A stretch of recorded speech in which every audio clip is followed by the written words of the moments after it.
শ্রদ্ধাটা একবার দেখো। আজ অমাবস্যা রাত, শাস্ত্র মতে মাকে কারণ বাড়িতে অবগ্রহণ করিয়ে সবে মাত্র পুজোয় বসতে যাব। এমন সময় বেটা চড়া গেছে দিয়ে সম্পন্ন করে সামান্য একটা চাড়াল হয়ে তোমার গৃহদেবীকে প্রণাম করলো। পৃথিবী চেয়ে করি না, এটা করবো সাই দূর থেকে করেছি। কাছ থেকেই হোক আর দূর থেকেই হোক, আমার গৃহদেবীকে তুই প্রণাম করবি কেন? সেটা ভালো কথা না। ইসাফাল, তুমি যাও প্রতিমার শুদ্ধিকরণের ব্যবস্থা করো। আপনি কি বলছেন ঠাকুর মশাই?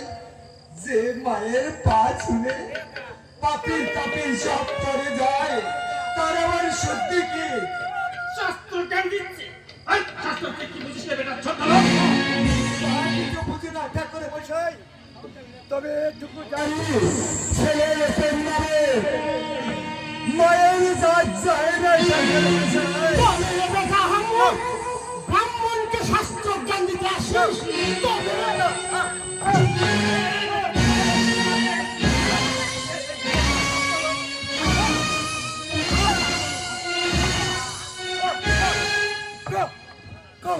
ঠাকুর মশাই,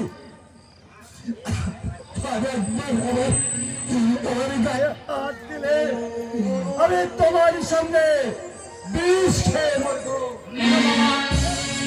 তার উপর অভিমান করে তুমি এ কথা বলছো? হিন্দু ধর্ম থেকে বাবা বাচস্পতি ও চাপালের একার নয়। কে?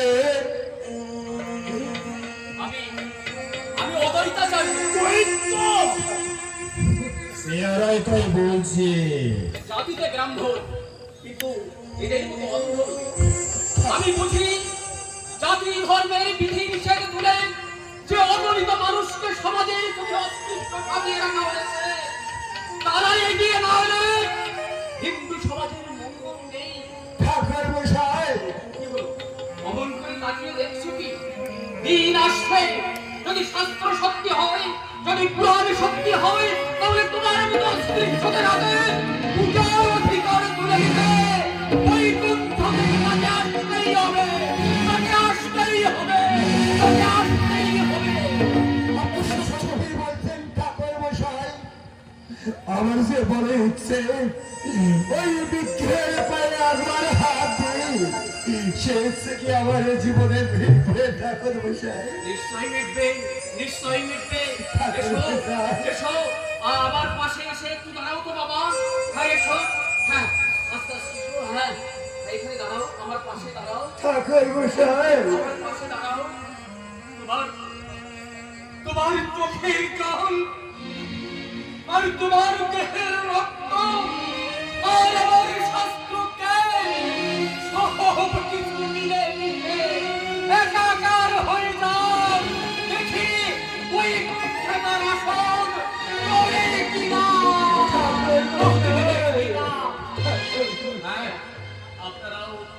আপনারাও আমার সঙ্গে গলা মিলিয়ে বলুন, হরে রাধে, হরে